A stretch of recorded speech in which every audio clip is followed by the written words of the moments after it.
Good afternoon. It's 4:30 p.m. and on Tuesday, August 1st, we'll go ahead and call this Buildings and Grounds Committee meeting to order. Should I start with this or the agenda? This.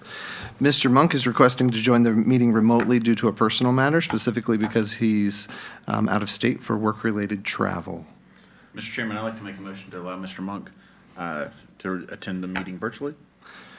We have a motion to allow Mr. Monk to attend and participate in the meeting virtually. I'll second that motion. All those in favor? Aye. Aye. Welcome, Mr. Monk. Hey, thank you. All right, we have an agenda in front of us. Dr. Hummer, any amendments to the agenda? No, Mr. Chair. How would the board like to handle? Mr. Chairman, I'd like to proceed with the agenda as presented. Motion and second to approve the agenda as presented. All those in favor? Aye. Aye. Aye. We have an agenda.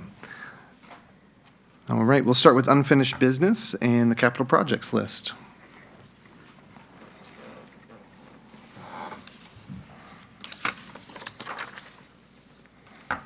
Good evening. Just going to hit the highlights. It's been a good summer. Things have gone well, so we're in good shape on almost all of our projects with just a couple little hiccups, but we'll cover those as well. Jordan Springs Elementary School and Sharando High School modular update I'll give to you in just a little while. Oops, that's the agenda, so we don't need to go there.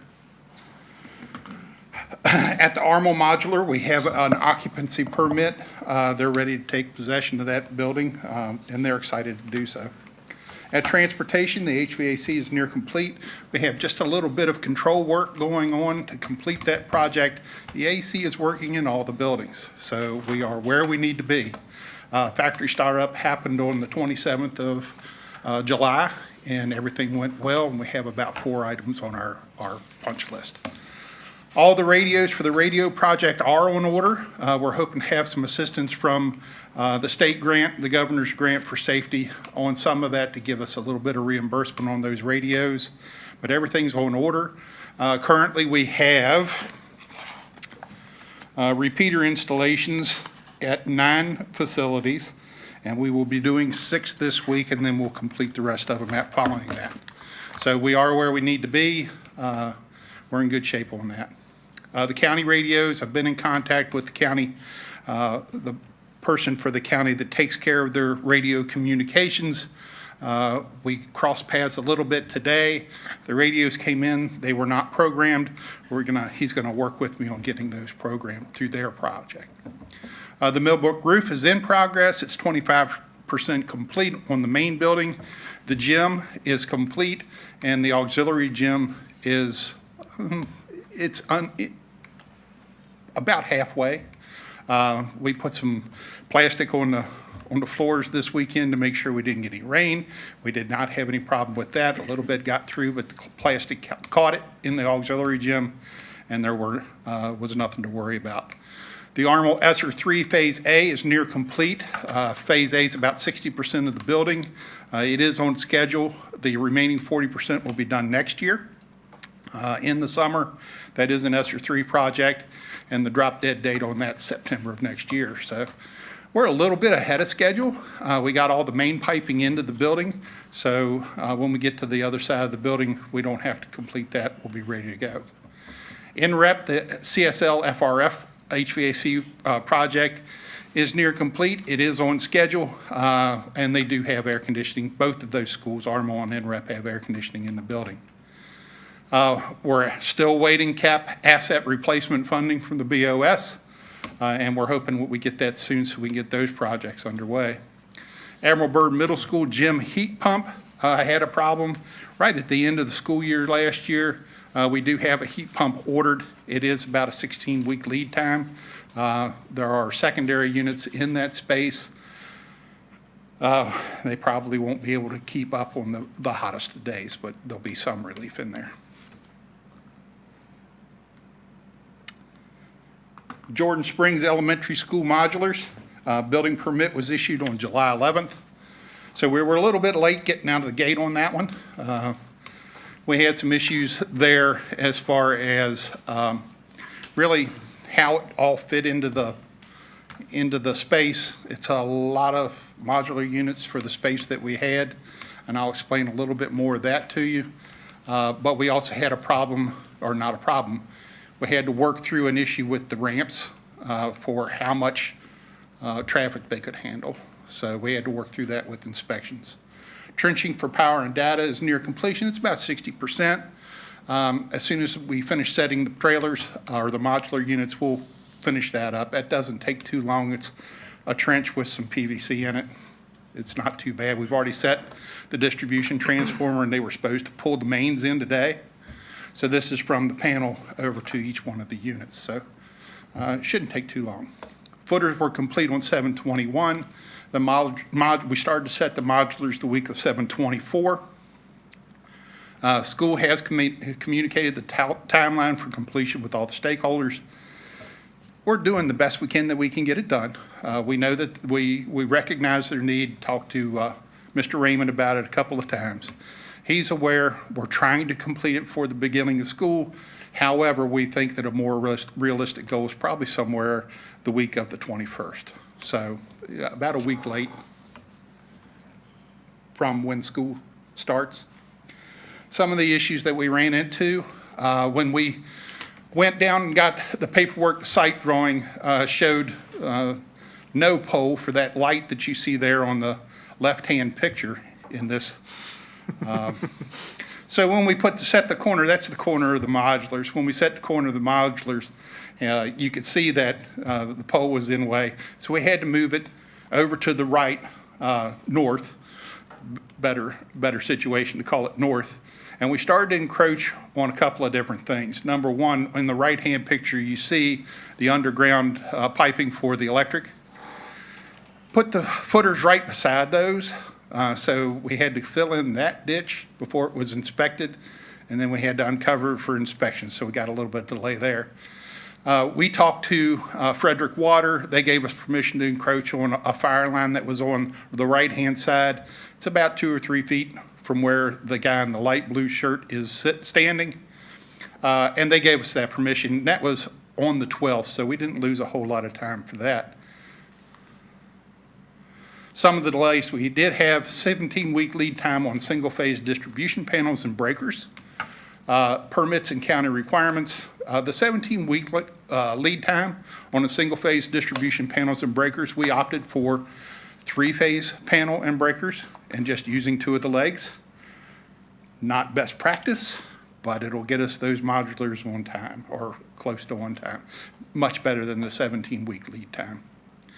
Not something that we typically like to do, but it's something that was necessary on this project, and we intend to switch it back at a later date to the single-phase distribution panels for safety concerns. We will mark the panel and everything properly, indicating that it's a 3-phase panel being used as a single phase. So everything will be fine there. Project is about 2 weeks behind schedule. At Sharando High School, the modulars, everything's going well. Site work went very well. It's down to where we need to pave the lane for the turnaround for the emergency equipment. The modulars were set the week of July 16th. The project is on schedule. Inspections are the first of next week. So we'll have the fire inspection on the 8th, electrical inspection on the 8th, building inspection on the 9th. And then we'll be having occupancy permits, so we'll be ready to use those. The big holdup right now is asphalt. So that happens from time to time, but we'll think we'll have that in there. And that's it until we get later on. I'll return. I shall return. Thank you, Mr. Crispin. Any questions from yeah. committee members? I was going to share, Mr. Chair, would you like to go over questions now? Sure, if Yeah. that's okay. Okay, Absolutely. that's fine. One question, Mr. Chairman.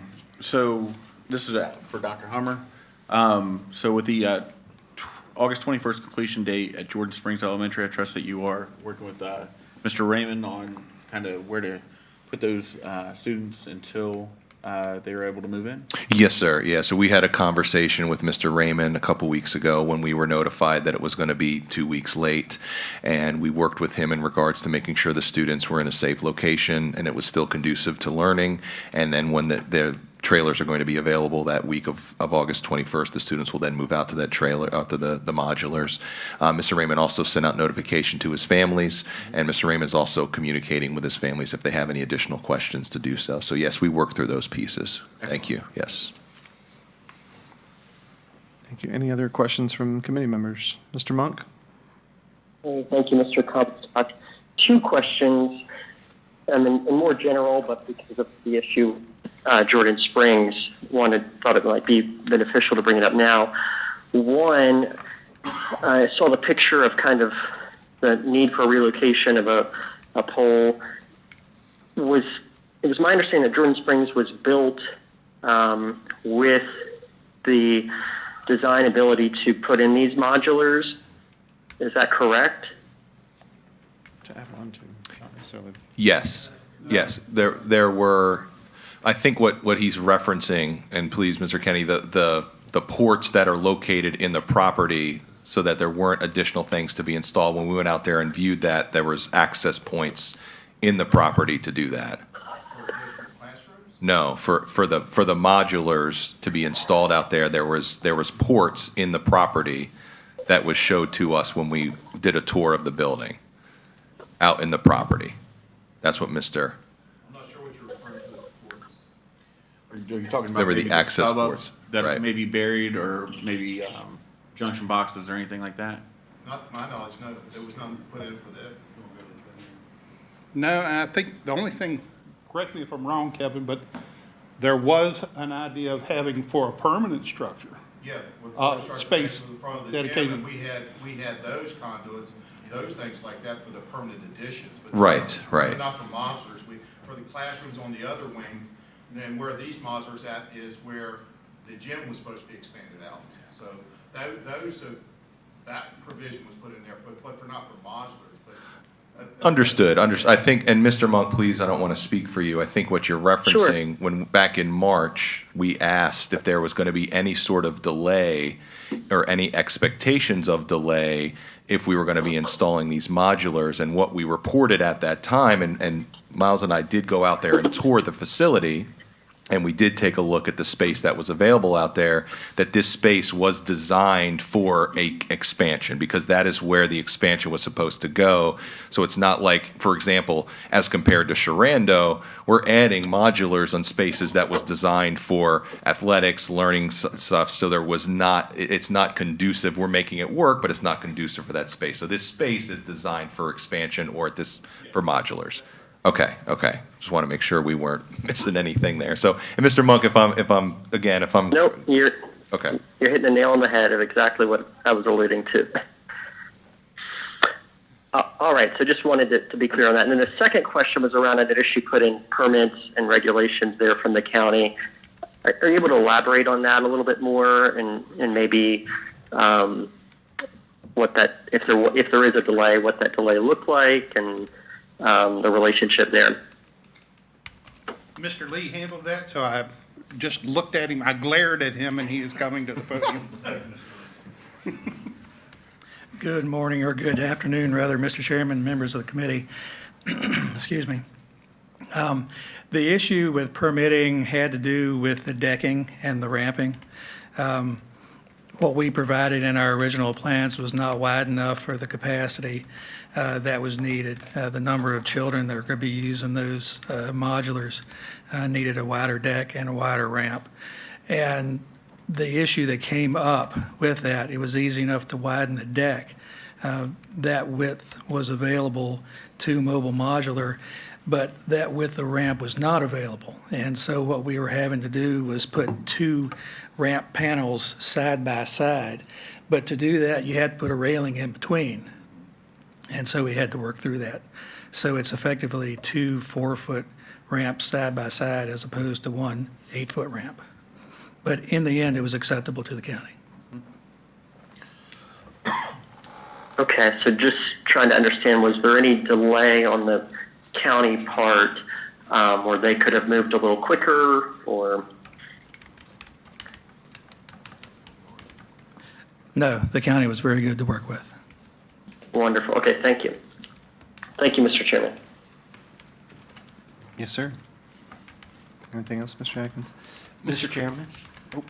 Over here, over here. There we go, Mr. Lake. I was like, where? Where's this voice coming from? Mr. Lake, yes, sir. Not to ask the obvious, but a massive project like Millbrook Roof, 25% 2 weeks before start of school on the roof.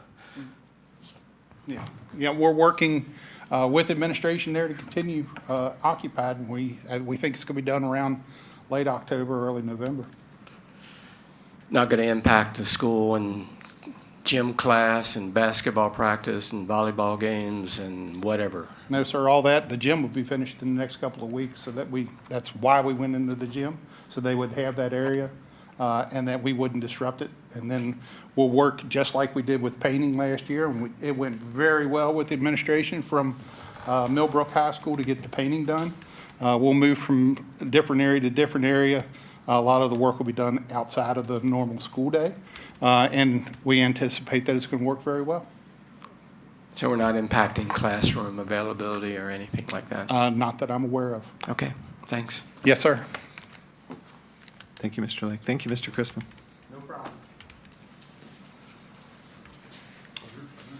All right, Mr. Chair, for this slide, the rezoning study, as you know, we're looking forward to preparing a full discussion with you and a presentation for the committee. That will be next month. We did meet with Matt Cropper this month for some question and answer period. We're still working through the numbers and the process, and we will make sure that we provide a full presentation to the committee next month.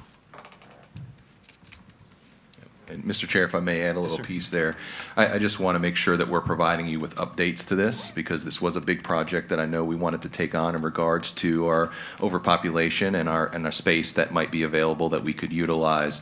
One of the other pieces that we mentioned to Mr. Cropper is making sure that we're fully understanding how our classroom space is being utilized. We mentioned this at a couple building and grounds meetings in regards to the class space, as well as how we are utilizing it for example, if it's being used by a social worker or some other personnel, that we are truly accounting for that space so that we're showing the available space in each of those buildings, which is the program capacity versus the design capacity. So that's one of the things that we're working on. We're going to meet with him again prior to presenting it to you all next month, but just want to make sure that you all are aware that we're working on that, and we'll have a full presentation for you for that meeting. Thank you, sir. I think, if I remember correctly, we were also working on collecting some data, projected enrollment and growth and that kind of thing, and additionally, data regarding growth within the county in terms of new houses and projected forecasting for students as a result of those new housing developments, so that that can all come into play with the rezoning as well, correct? Absolutely, yeah. So, Mr. Lee, I don't know if you have an update on that. We're still currently working with the county on making sure that we have those accurate numbers. Mr. Lee is working fervently on that. Mr. Lee, I don't know if you have any updates for the board or to answer any questions, but we're still working on those projections. Still working through it. No real update to give, just kind of chasing down details with the model now to make sure that it's accurate. So working with the county on those pieces as well. Yep. Will we have that information prior to our next meeting on this rezoning? Hope so, yes. That's what our goal is. All right. Thank you, sir. All right, thank you. At this time, I invite Mr. Kinney to come forward to provide some updates around Indian Hollow Elementary School and Jameswood High School. So thank you, Mr. Kinney. Yes, sir. Committee, Mr. Chair, which one do I hit? The red one? No, the arrow to the right. Okay. I don't see the rest of it, but okay. Where it looks like we're looking forward to a ribbon cutting ceremony here for August 10th. Okay, there you go. Well, as we know, we're in a tense part of the Indian Hollow renovations, and these pictures were taken.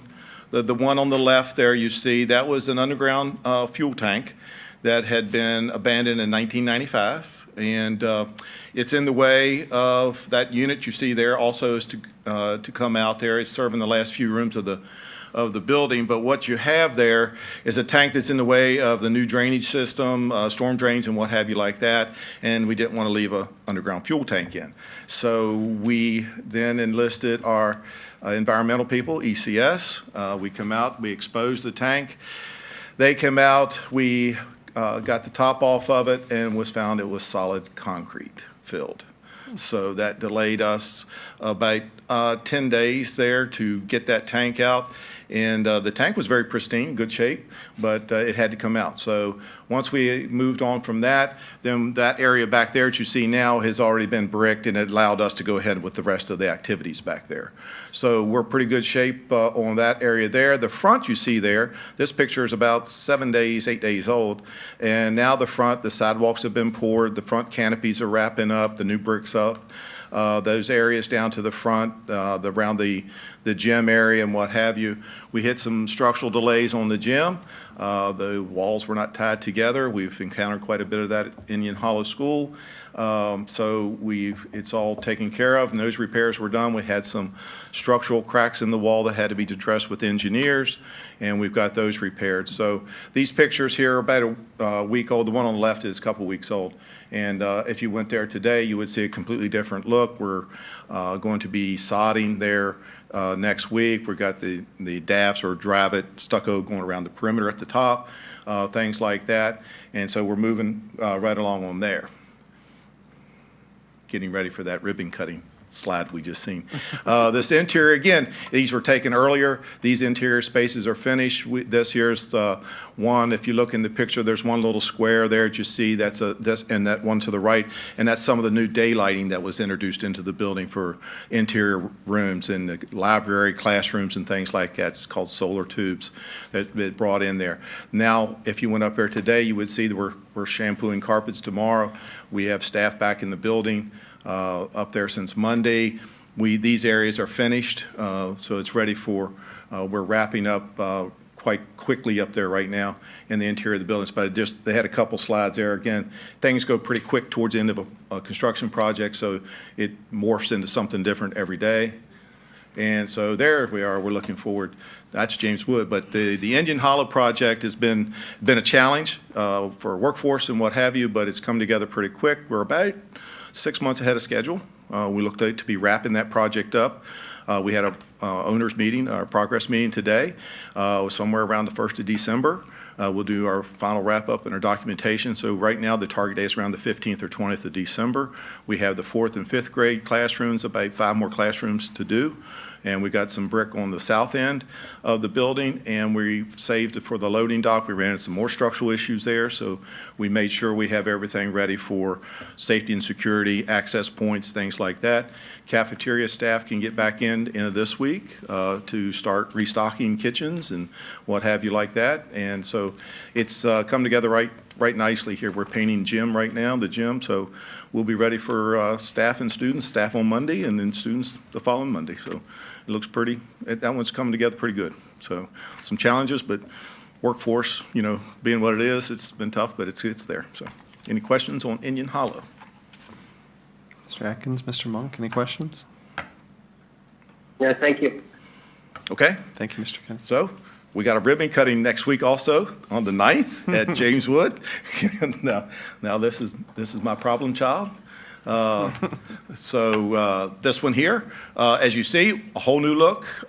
Picture on the left, you've seen some of these slides before, but now you're starting to see the finished completion. These were also taken about a week or so ago. The little picture on the right shows you a whole new entrance, and student drop-off loop goes up to the right. And so that was paved, and so that's wrapping up. It's all been regraded now. We're actually hydroseeding tomorrow, those areas there. So that is just a new look on the outside. You're seeing our construction zone, so it is just a whole new flip-flop of a site up there and an addition on those. If you went the two dichotomies here, you're looking at left, you're looking a picture there of what some of the interior portions of the school look like. That would be around the old guidance department, some classrooms down on the lower level. The one on the right is the new entryway that comes in. So this is a view that the students will get with the admin on the left-hand side, and it goes down to the new hallway. Everything there is about completed. You're seeing a light monitor, new daylighting in the top there. So these things here, we're working rapidly through. These areas are done. This is just an older picture here about a week or so ago. So these areas are done. The one on the left's got a little ways to go, but you're just seeing different areas. Let me go back in somebody else's slide. So what we're seeing, the James Wood challenges, multiple. It's a very difficult project. As we had said before, the architectural firm said in his nearly 40 years of career, the most difficult project he'd ever seen. So it is proven to be just that. We are challenged right now we have inspections coming up on Thursday. That will get us our life safety, fire alarms, and what have you. We have our science labs are being completed right now. The final walkthroughs on it, our math rooms. Our admin is complete. Our 12 new classrooms are complete. We're down in art room and locker rooms right now. Those are coming together. Had a meeting with Mr. Gross, the principal up there today. You start laying a game plan out for next week. There's a lot of activities on the site.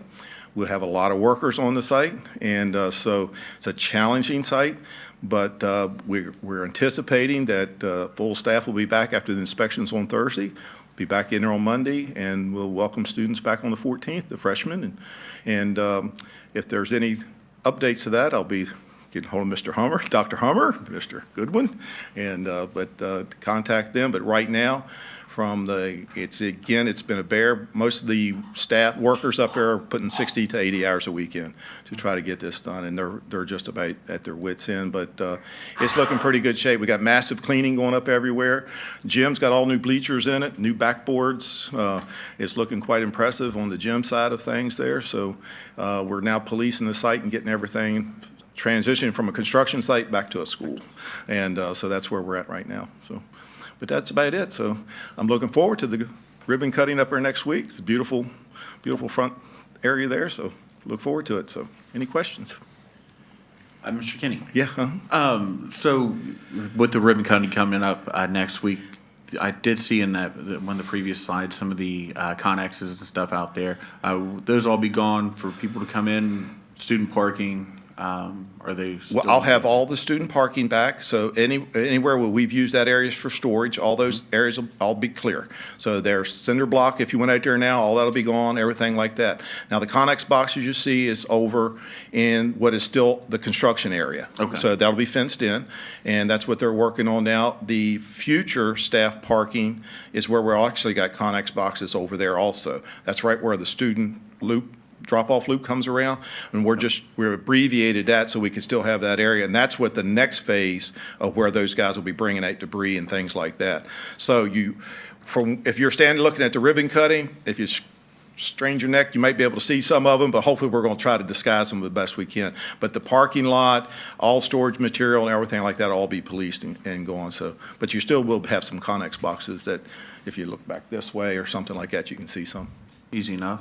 My next question would be, I saw an email chain about some of the restrooms in there. Wall to floor stalls? That's what they will be. We haven't got into that phase yet, but that's what they're anticipated to be, just like the ones we have here, and the ones we just did at Indian Hollow. We just did that ADA restroom there, floor to ceiling CMU, masonry, and with doors, locking doors.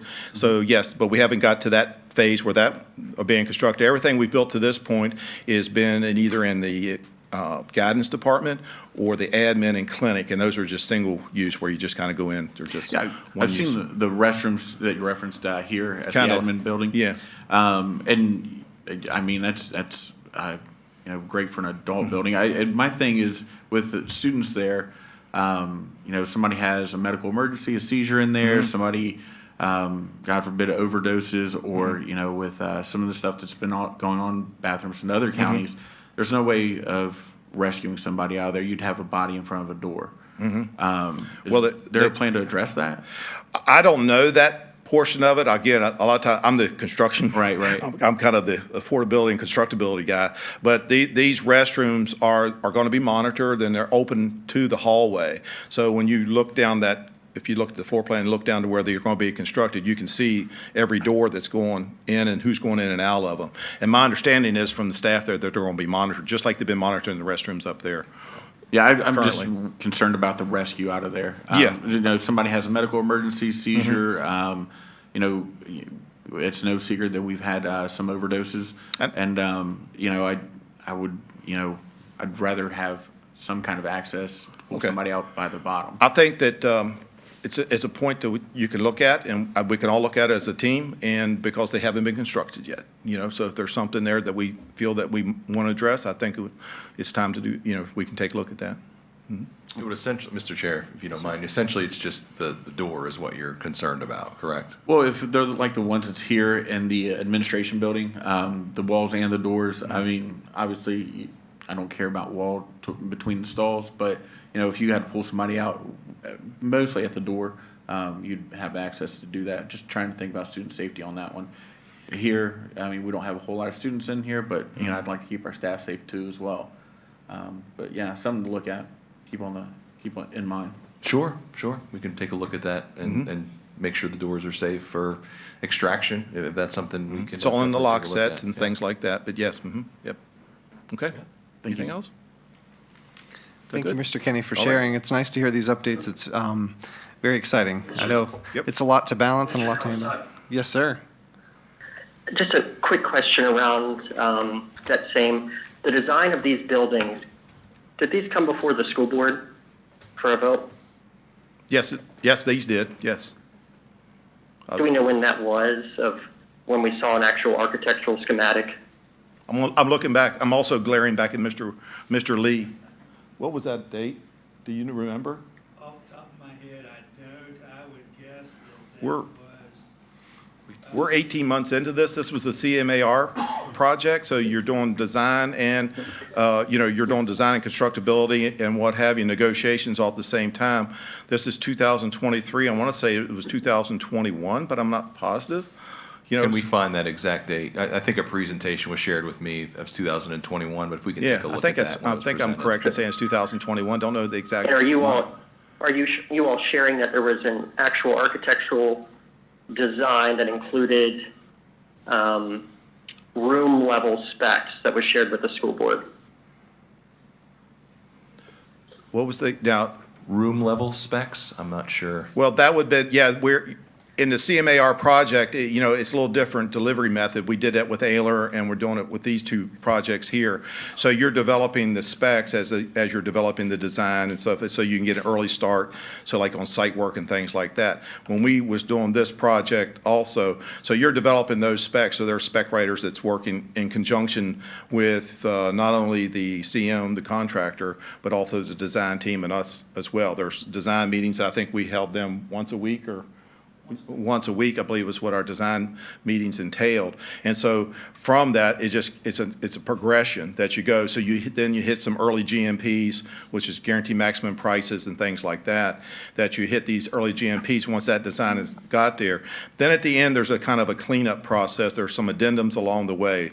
So we had, on James Wood, we had 5 addendums, which is cleanup methods where you go through anything that got missed, it got brought back to light, things like that, and making changes. Then you get your final GMP. So your specs are being developed as you go along, as is the design of certain areas. So you're concentrating on different phases at different times. So, but as you're going through, it all has to blend together. So that spec writer is working hand in hand with the architect, who is employed by the architect, you know, to develop these projects of this magnitude, because you're getting into a 3-year project, a year and a half, so you're eliminating about a year of design that you're kind of condensing in as you're going. Same development like we did at Ayler. So, but the specs are there, and they're getting reviewed and what have you. It's a laborious project and to review specs, but that's what you got to do as you're going through the process.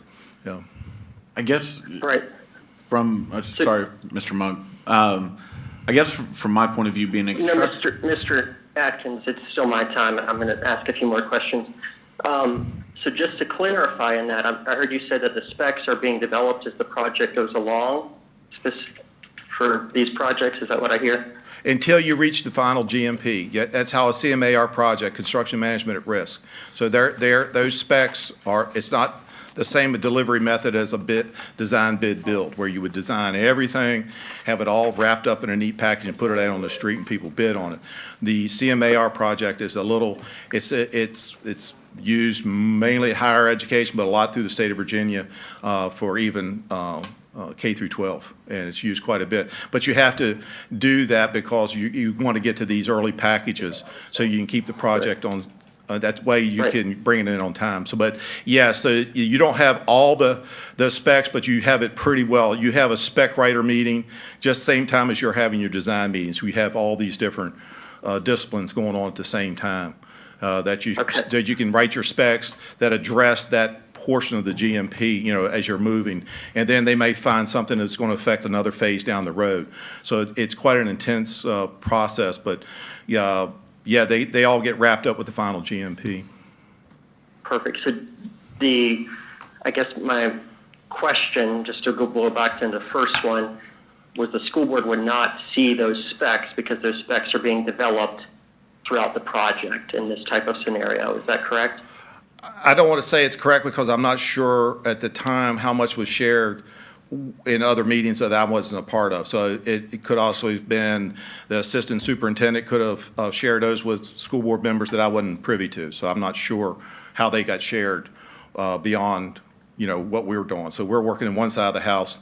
They're made aware of those. And then if they got shared, they could easily been, did I sit in school board meetings that shared, went over reviewed plans? No, I didn't recall that, no.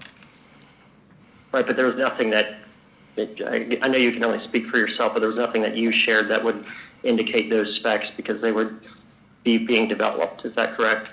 What's the specs for the bathrooms specifically, or just general Bathrooms or spec? any room level specification? With room level would mean the type of, how the building was going to be constructed and type of finishes and things like that. We definitely share those because it's the difference between making a sheetrock wall or a masonry wall. But if those type of specs, yes, those all have to be because it affects price point and how much the building's going to cost in the end, things like that. So, but I can only speak for what I was involved with there, and unless Mr. Lee has some other take on it, I'm not. He's coming up. Right. Mr. Monk, if you would, just a second. Sure. I'm kind of like Mr. Kenny. I don't recall exactly when it was shared, but I'll take a look. And usually they're in presentation format, so we'll be able to see exactly what was shared as well. Perfect. And I may have a foggy recollection, but it's my understanding that what was shared was kind of a high-level building schematic, and I don't know that there was any room-level schematic, and so just wanted to be clear about that. Okay, we will check and see what was shared. Thank you. Any other questions, Mr. Monk? Thank you, Mr. Chair. All right, Mr. Atkins. So kind of echoing a little bit of what Mr. Monk was saying, as far as, making, doing future projects, going forward, it does kind of keep us as board members in the dark when we do the CMAR projects. When we have a design build project, we're able to present that to the public and show them what it's going to cost, what everything's going to look like. And I think that makes it a little bit more palatable for the constituents out there. Going forward, is there any way that we would be able to do that? I think it's the choice of Dr. Hummer. Mr. Chair, if I may, Yeah. thank you, Mr. Kenny, and thank you for those questions. And Mr. Atkins, I couldn't agree with you more, and not to kind of dive into it too much, but based on my communication, hopefully the communication you see that I'm doing, you all need to be informed every step of the way with a majority of the projects that we're working on. Anytime we have any sort of rebuild, renovation, what have you, you all need to be involved in that step process along the way. There also is specs that the superintendent needs to make sure that we are staying on top of in regards to ADA, the codes, everything else that comes along with that, as Correct. well as you know as well. So there are going to be some things that I'm going to be recommending to say, all right, of these 10 things, 7 of them, we really don't have much leeway, right? Because Right. of this code, that code, what have you. But these 3 things are things that you all potentially have say in regards to how they are constructed. This is what our recommendation is, but you have the recommendation to make any sort of changes or adjustments. So I want to make sure, and unfortunately, I can't speak to how things were presented to you based on what my staff is saying is that it was presented in some form or fashion. We'll get exactly what was presented, but I can't speak to that. But what I can speak to is that moving forward, I want to make sure that you're informed every step of the way, and I also want to make sure that I'm answering questions every step of the way.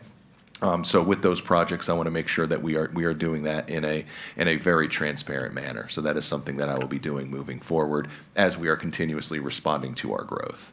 And, Dr. Hummer, I understand building codes and, we want to have the best education facilities and we want to have the safest education facilities out there. So I'm all about having those codes, but we're talking about maybe here in the near future putting up a 4th high school and make that more palatable for everybody out there. I believe everybody would want to see exactly what that is. And if going design build is a better way of doing that and making it more palatable for everybody out here in Frederick County and making it a better sell and showing people out there what we can actually do, I think that we kind of owe it to them to move forward in that direction. Well, I think. So just shooting, it sounds like CMAR, we're just shooting from the hip. No. No, it's a very, Streamlined. it is very good delivery method because what you do is you get a guaranteed maximum price. So no one can ever say it went way over budget or anything like that, because once it's locked in, and with this particular project, it's a 3-year project, and the volatility that we've seen in the market, we got a guaranteed maximum price. So that's, once they reach that, and we get to that point, but also what you're bringing in is your trade partners, you're bringing in all your things, and if it's something that's being designed, they're saying, oh my gosh, that's going to cost $500,000. Why did you design it that way? Those things get vetted out because they're at the table all the way through with the CMAR projects. Just like a negotiated project, you're getting the owner's input, you're getting your design team's input, you're getting your subs, you're getting your major players in there, everything from the site work and what have you. Design, bid, build, you're just putting it out there, you're saying, this is what we want. We want a school that's this amount of square feet, we want it built like this, and you don't know what you're going to get till you put it out on the street, and then all of a sudden it comes in, and we see it quite often in our industry, is they'll come in 10, 20, 30, $50 million over budget. And then projects just dies on the vine because there's no funding.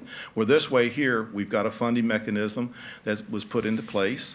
They gave us the price, and then we work backwards from that number. We know what you got. So what can we get? We get the maximum bang for the buck that we can get to deliver this, and we get a guaranteed maximum price. So once that thing, and that's the ticket. You carry contingency, but once you get that price and locked in, and you're pretty much set then for 3 years. This particular project here, it takes a very good CM on the other side to work with his people, his subs and what have you like that, because they've bought in. They have bought in through a design assist or some other methods. They have bought into the project, and they're locked in. So they were right there. They can't say, oh, we didn't see that. You had every opportunity because you were at the table with the design, you was at the table with us and what have you. So it's a pretty good delivery method. Now, is there some cases, you got to be at a certain stipend. I don't mean to take up time here, but you got to be at a certain stipend before you can do that in the state of Virginia. Project has to be a certain size. The 4th high school would certainly qualify for that. Right. But it is a very good delivery method. And anytime we'd all like to have a chat about it to be good, like that. But yeah, I think it's worth looking at all the different options, just like you're saying, and then you then take what's best that suits our school division. Mr. Chair, if I may, and Mr. Atkins, you're asking a really great question, and what I would like to propose, because this CMAR project, and any time we're trying to plan ahead for the development of building a new building, I think it is good to remind the board and to remind us what that process looks like. And it starts from determining what that cost projection is going to be, and it's not going to be shooting from the hip, as you said, but as you know, with construction, we're going to be able to provide an estimated cost. what is it going to be estimated based on what the current cost is per square foot, and in regards to some of those specs of what we're looking for as a school, and then we have to propose that to the Board of Supervisors and saying, this is what we want to do, hypothetically, a number.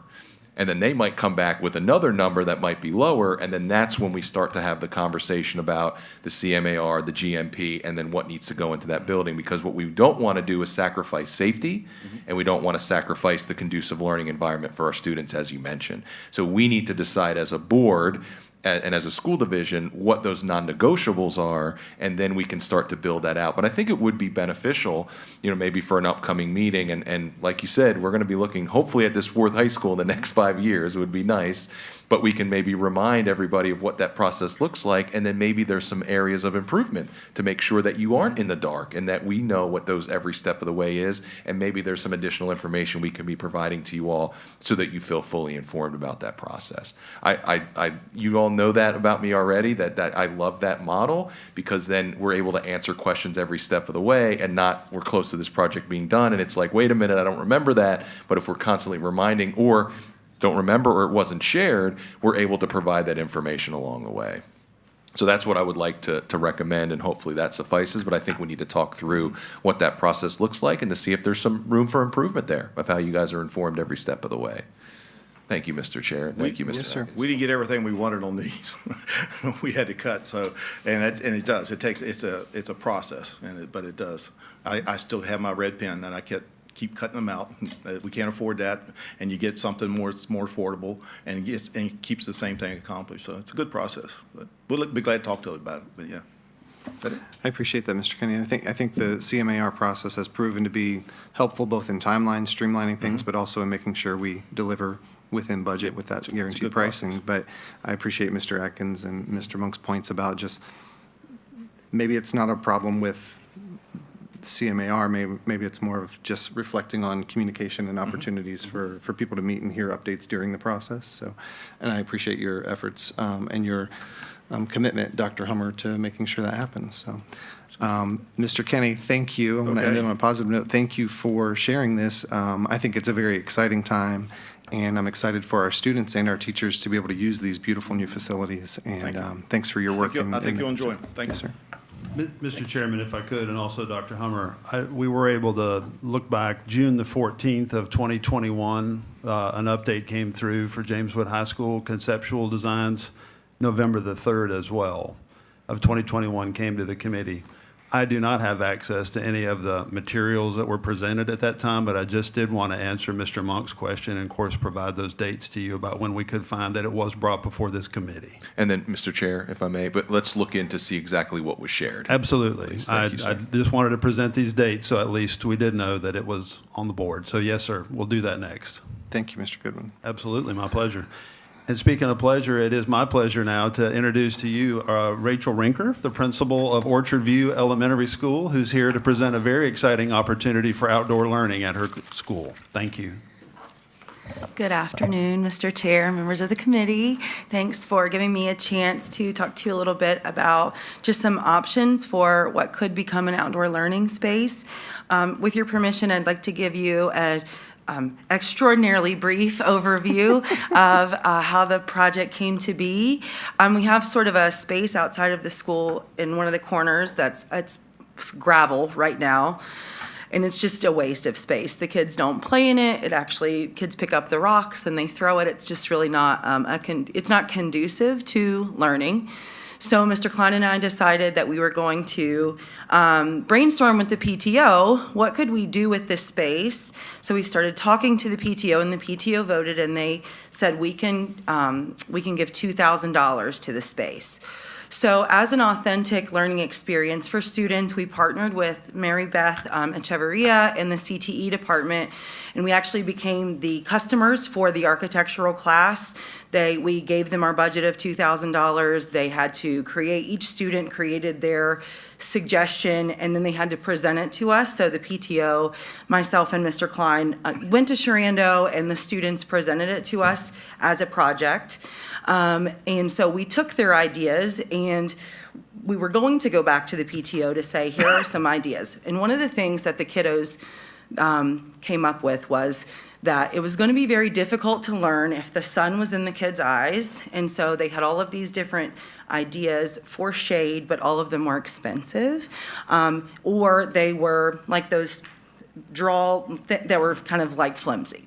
So I was having a conversation with Mr. Williams, who is, I think he is the general manager of CMA Subaru of Winchester. He partners with Orchard View. His grandchildren went through Orchard View. He donates a lot himself personally, and also the dealership just works with us. So I was having this conversation with him, and he said, well, what if we just took that off and you could use the $2,000 that the PTO had for something different, and we would provide some sort of a pavilion that we could sit outside, and it would just kind of take that off the table for the PTO. And you could use that $2,000 that the PTO gave you for flexible seating options or other things that could go outside in that space, where the kids could go out and have engaging learning experiences. So the ones that I sent Mr. Goodwin, those were his suggestions. There's nothing set in stone about the exact thing that we picked, and we didn't want to go too far without knowing if we were going to have an opportunity to do something like this. So the two options that Mr. Williams sent us, one has 4 columns. As you can see, there's kind of no base. And in that case, what we would have to do is figure out a way to anchor it to the ground. So that would be some structural change to the ground if we used concrete or whatever to get those. Or the space itself is, it's a basically gravel with boards on the side. And we could build it up to look like a patio of sorts and then stick something on top of it so that it wouldn't change the integrity of the ground. So those are options that Subaru has offered to us, and yeah, that's how we got there. Awesome. Thank you, Mrs. Rinker.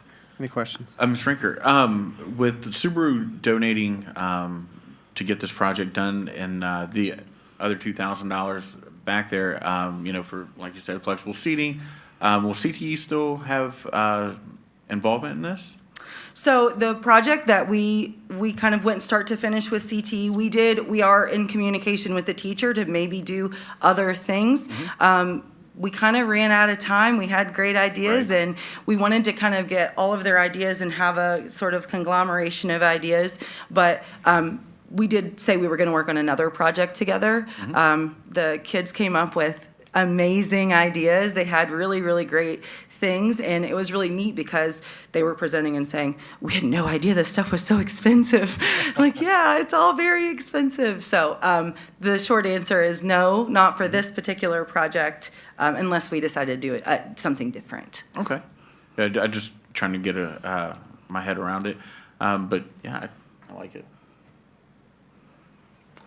Mr. Monk, any questions? No, I think it's great, and I appreciate the teacher group involvement as well as the local community support. So excited about that and what you're doing there, Ms. Rinker. Thank you. I think that my only, and I'm sure you've been in communication with Mr. Crispin, just making sure whatever gets built there is low maintenance. It's not going to become an item that, I can see screens getting broken or things like that, so just putting a lot of thought into making sure the structure is something that can be used, but is also not going to create other issues and Absolutely. remain low maintenance. Absolutely. But otherwise, I love the opportunity. I love that we have a community that's so giving and caring, and so thank you to CMA Subaru. And then the other question that I thought of that I had, would they be requesting any kind of publicity or plaque or anything like recognizing them as donors and just making sure we're in line with our regulations on advertising and that type of thing within that as well? Of course. So I spoke with Mr. Goodwin about the school board's policy for no advertisement. There is a CMA Subaru of Winchester, it's like Share the Love campaign. And when they do a donation, I always fill that out for them, and then they advertise what they did on their side. But we would be communicating with Mr. Williams and CMA Subaru that they wouldn't be able to have anything that said Subaru or anything like that with the establishment. Perfect. Thank you for that. thank you again for, thinking outside the box and giving students another chance to have a spot to learn outside the classroom. I think it speaks wonders to Frederick County and to you personally, so thank you. Thank you. I love what I do. Thank you. Thank you, Ms. Rinker. Mr. Chair, I do want to remind the committee that this would require action, so I just want to remind everyone that this is an action item from our agenda tonight. So we're looking for some action from the committee to send this to the full board. Mr. Chairman, I'd like to make a motion to recommend for approval the Subaru Pavilion project, or recommend the Subaru Pavilion project to the full board for approval. We have a motion. Mr. Monk? I'll second it, but do have a discussion, Mr. Chair. Yes, sir. Any discussion? Thank you, Mr. Chair. Just appreciate the project, move it forward, but I think it still kind of sounds in the planning stages there in terms of exactly what the structure is. Will that come before us again once we have that finalized, or is this a motion to approve whatever's the school decides to move forward with? Thank you, Mr. Monk. Good question. Ms. Rinker. Sure. When we get everything, now that we have permission to move forward, or if that's what is the decision to move forward at the next meeting, I would be happy to come back with a more formalized structure about exact choice and with pictures and things like that for you. So, Mr. Goodwin, should we hold off on sending to the full board so this committee can see that, or should we go ahead and send to the full board? And can I amend my motion? Yes, sir. Go ahead. Can I just add something real quick? So that would be up to you. If you approve us moving forward with this project, we would work with Subaru, provide the plans to you, and then before it goes up, you would have to make sure that you have a say in that in regards to what that looks like. Or if you would like to push it until we get these plans in place, we can then push this decision to the next building and grounds meeting. The wisest thing. Mr. Chairman, I'd like to amend my motion to allow Ms. Rinker to go ahead and go forward with the planning stages for this, and we could bring that to the full board. Does that work? Yeah, if I may? Yes, sir. All right, so that is correct. So this committee doesn't have any authority to approve anything. You only have the authority to move something to the full board. We could then just remove this as an action items, and Ms. Rinker doesn't need permission, Right. essentially, to look at plans and provide this at the next meeting. This would just be an introductory type meeting, and this would not go to the full board for approval. That works. We would take the committee's input tonight into consideration as she continues to have those conversations and provide you with a much more designed drawing for you to approve. Thank you. Just something concrete to look at. And bring that back before the Buildings and Grounds And Committee. then, come back before building and grounds. So we would table this until. Yeah, So we'd have to remove the motion, because there's a motion on the floor, so you have to remove the motion. Rescind it. Yeah, you have to rescind. Mr. Chairman, I will rescind my motion. Mr. Monk? I'll rescind the second. All right, thank you. So we will, do we need a motion to table this?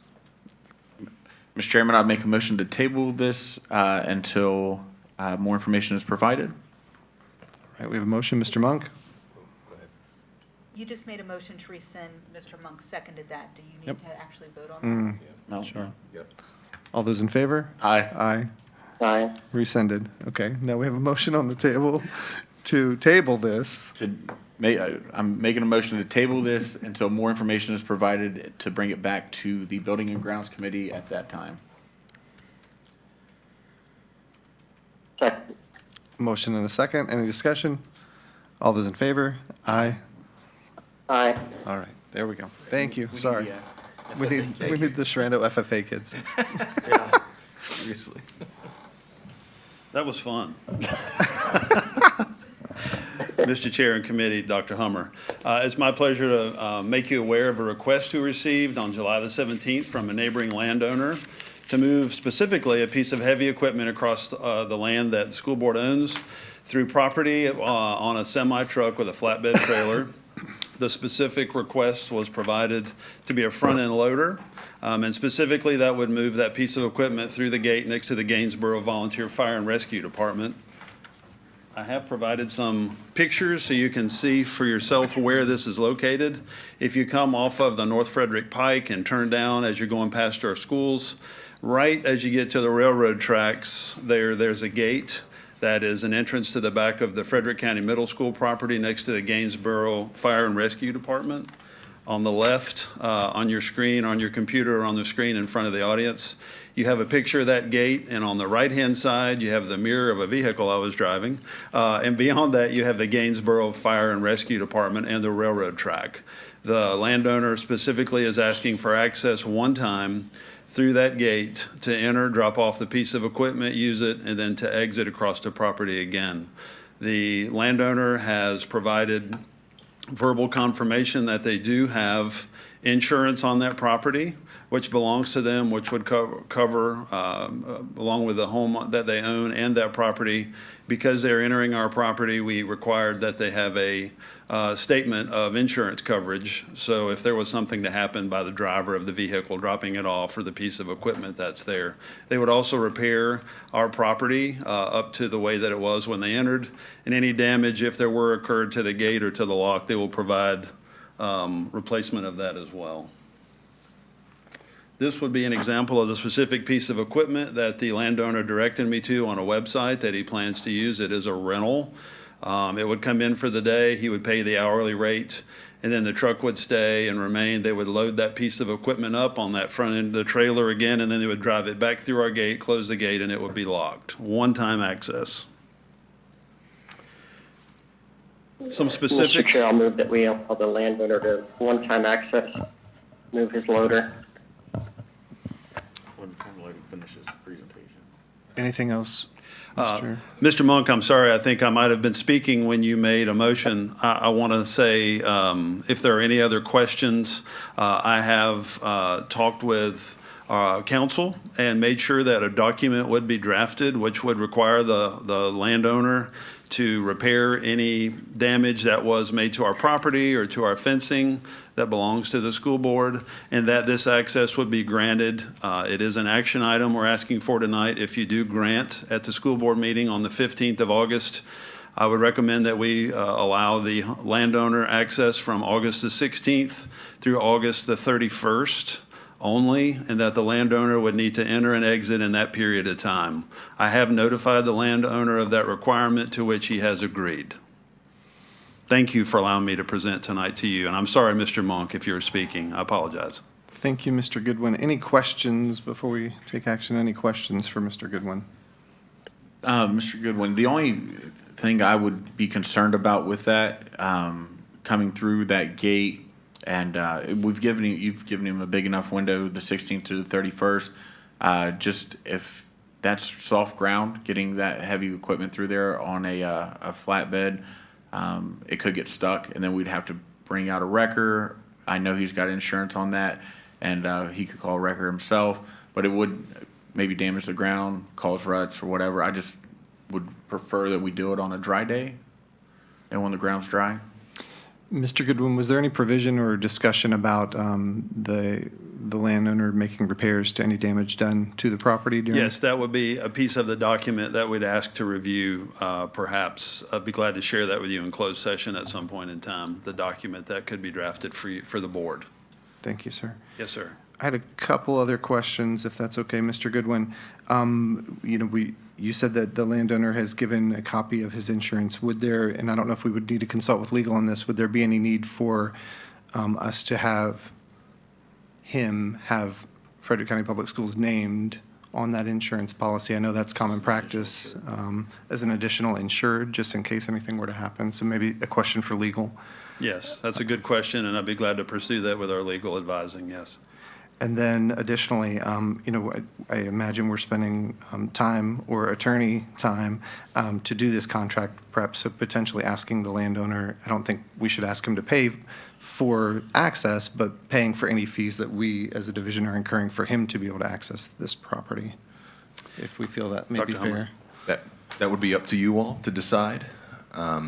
In regards to any stipulations in regards to approving of this, if there needs to be any sort of cost. I will share based on our conversations with council, that this has happened before, this has come before the board. I wasn't aware of any sort of fees that were being paid, but that's up to you if that's something you would like for us to pursue and look into. Do we have any idea of what, preparing this contract, you said that we're working with our legal counsel to prepare this contract. Correct. What kind of fee we're going to be having to come up with? We get our bills from attorney a month after we utilize them, so we're not gonna know that until probably closer to the end of September. We could ask them up front to know what the cost is. I'm gonna go on a limb and say it's probably minimal. It's because it's putting the contract together, having a conversation, so. Typically, I think that it would be under $500. And then my last question would be, moving a piece of equipment like that, you do run the risk of, oil leaks or anything like that. If something like that would happen, I would hope that they would, in that contract, we would have them pay for the reclamation. Yes, and I'll have that contract for you to review in closed session to make sure that you're comfortable with that. Yes, We can I add those will. pieces in. Yep. I'll make sure that we include that as well. Thank you, There, Mr. there Goodwin. will be specific things in there, and that's a great question. Thank you for asking that. So I think looking for a motion that maybe just has the caveat of the board being able to review in closed session the full contract would That'd be be great. appropriate if any committee members are. Mr. Chair, if I may, I know there's probably a question about a tower that may also, we've talked about recently as a school board, that's going to be on the same property. There would be no conflict with this access and also the construction of the tower. Thank you, Mr. Goodwin. I forgot Yes, about sir. that. All right. Mr. Monk, did you want to make the motion or? Go ahead, do it. Sure, I'm happy to make a motion. Landowner, recommend to the full board that we allow the landowner to utilize the gas time use for removal of loader. We have a motion. Any caveat about the board reviewing that contract or just the motion as stated? We could change it. If I may, Mr. Chair, so that is the process, that you all need to see that in closed session and review that, so that, you can add that as a caveat, but it's already part of the already part of process. Yeah, you all need to see that because it's your land and you're the ones who are approving it. So disregard. So we have a motion on the table. Second. Motion and a second. Any discussion? All those in favor? Aye. How you doing, Mr. Monk? Oh, I said aye, sorry. Motion carries. Thank you very much. I'd now would like to invite Mr. Krisman to come up to give us a little bit of an update on the retaining wall. I know that's been of interest at Frederick County Middle School, and I'll stand close by if you don't mind. Hello again. The problem at Frederick County Middle School retaining wall is that the foundation is not supported properly. Beneath that wall, this side of it in that picture is a very small wall, but on the other side is a set of steps that go down to the lower level. So that wall in some spots is probably close to 20 feet tall. So we noticed that there was some cracking in the masonry work on the front and on the stairs side of it. And we also noticed that on top, there's some concrete blocks that sit on the top, and we noticed that they were out of kilter and not matching up properly. So we thought we had a problem there, but we thought it was the wall and not anything greater than that. So we started to try to peel a little bit of that wall off to see what we had. The farther we went, the worse or the more concerned we got about some of the issues in that wall. What it's going to take by design is 6 helical piers underneath that foundation to support that foundation and to redo some of the masonry work on the front and on the sides. That is a special masonry. We do have some of it in stock, but some of it has to come from North Carolina. So we opened it up for bid. We got it designed. It took a while to get it designed. Structural engineers had to come in and take a look at it and make sure we were doing everything properly. We went out to bid. We had one contractor bid the job at $149,000. Bid was higher than expected, and the reason we believe that is because we had a similar project a couple years ago. Just so happens it was Orchard View. So we put 26 helical piers in around the kindergarten wing of that school. And we replaced an exterior door. We did a lot of concrete work in the sidewalk. Yes, it was a couple years ago, but the price wasn't any near what this price is. So we were concerned that we had, with the one bidder, we really had a price much higher than we expected.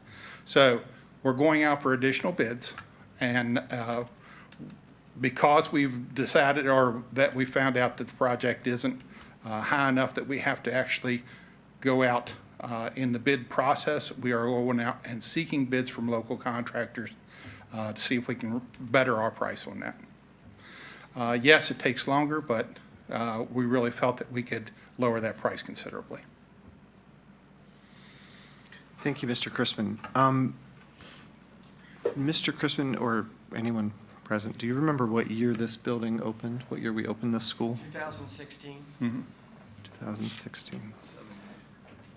And you'll have to forgive me, I really don't know a lot about commercial construction. I know a lot about residential, but I know that there are Virginia codes and statutes for required structural warranties with new construction for homes. Is there any such code for commercial, with this construction being less than 10 years old, for any kind of warranty or guarantee for the structure of this facility? No, typically our commercial buildings or our school buildings carry a warranty of about a year, sometimes two, under special conditions, but it's a year on this.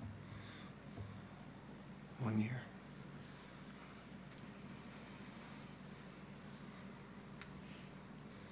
Mr. Chair, Yes, sir. Yes, sir.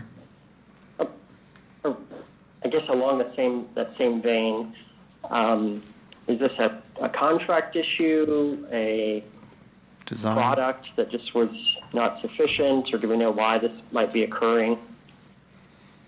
It's settling is all it is.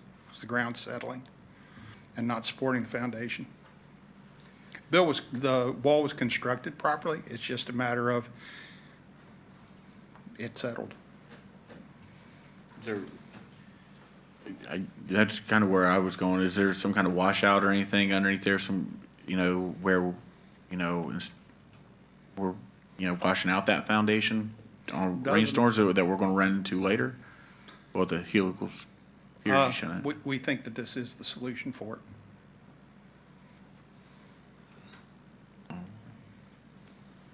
Mr. Chair, Yes, sir.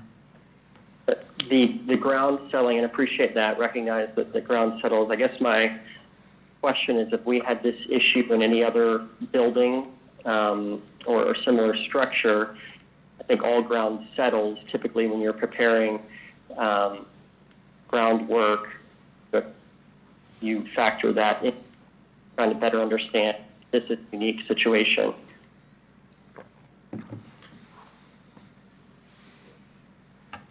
I wouldn't call it unique, particularly since we've had this problem at a different school. So I don't think unique is the proper word for it. Infrequent would maybe be better. It does happen from time to time.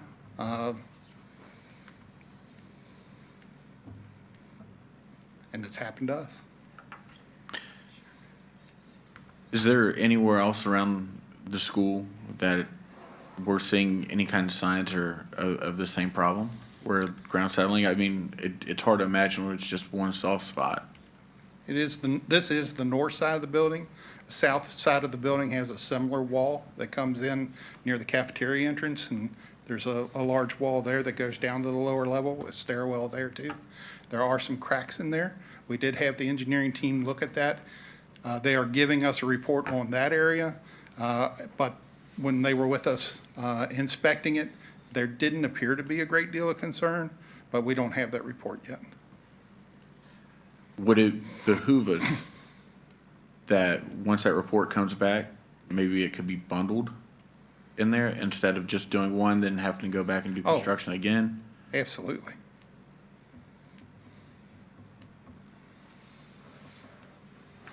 Mr. Chair, if I may. Yes, sir. As I've mentioned to you all, I wanted you to be aware of this project. This cost is less than the threshold that I can spend, but I wanted to make sure that you all were aware of this. However, if you all are advising for us to look differently at it. I want to make sure that I give you all the time and the authority to do that. Absolutely, we can wait and see if we can bundle it. That probably would bring us over the 200,000, which we would need your approval.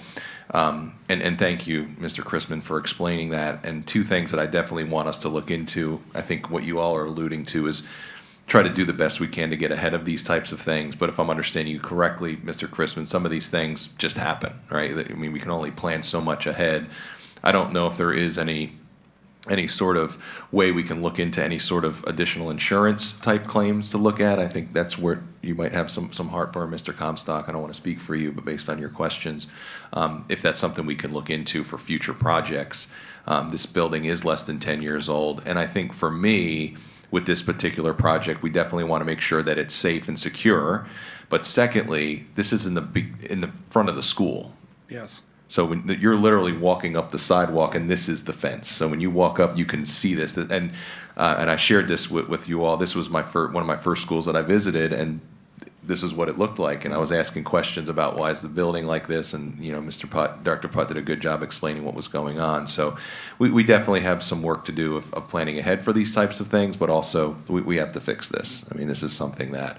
And hopefully it'll avoid to crack even more. But let's take a look at that final write-up, and then we can come back if you guys are okay with that. Just one final question. What's the expected wait time on that final report? And then once you get that final report, what would be the expected, how long are we going to hold out on getting other bids? We're already in the process of other bids.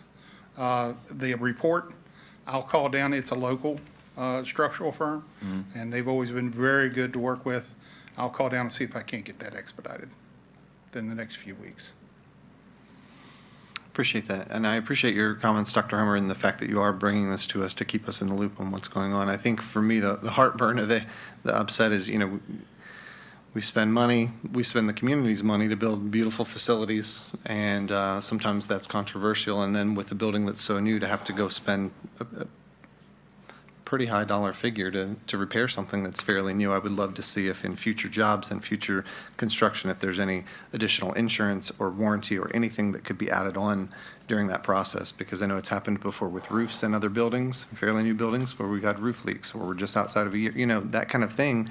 And you would just like to think that when you're spending tens of millions of dollars to build something that it would, not then be something that you'd have to go back and put more into right away. So, Yes, sir.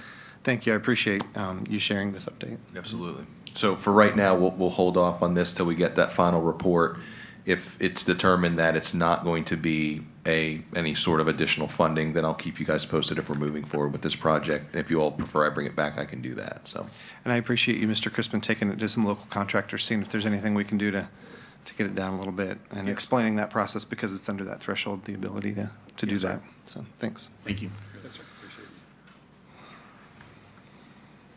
I want to say thank you to my team who presented tonight. Thank you to the committee and to the board members, Dr. Hummer. And that brings us to our agenda slide again. So Dr. Hummer, turn it over to you. Yes, thank you. So there were 2 items for action. I think we pushed the Subaru Pavilion to the next meeting, and then you all had moved the property request to the board meeting. So that is the extent of our presentation, unless you have additional questions. Thank you. We had a lot going on this meeting. Any comments or questions from committee members? Mr. Chairman, I appreciate the transparency through staff and then Dr. Hummer, especially, realistically, you didn't have to bring that last slide to us, but I do appreciate you keeping us in the loop. So thank you, and I appreciate everybody's time and effort making this, school year gonna be good. And then, Ms. Rinker, I really, really, really do appreciate you going out above and beyond, and looking at different ways to utilize space in our schools, and then finding ways to do it, without impacting school budgets. And so, thank you for that. And it really is a testament to what you do and the students you care about. So, thanks again. Thank you. Looking for a Mr. final. Chair. Oh, yes, sir. Just want to appreciate the work of the staff and Mr. Chair, your work, Dr. Hummer, in the direction that the building grounds meetings are going, and the sharing of information. Appreciative of that, and thankful for the folks and the time.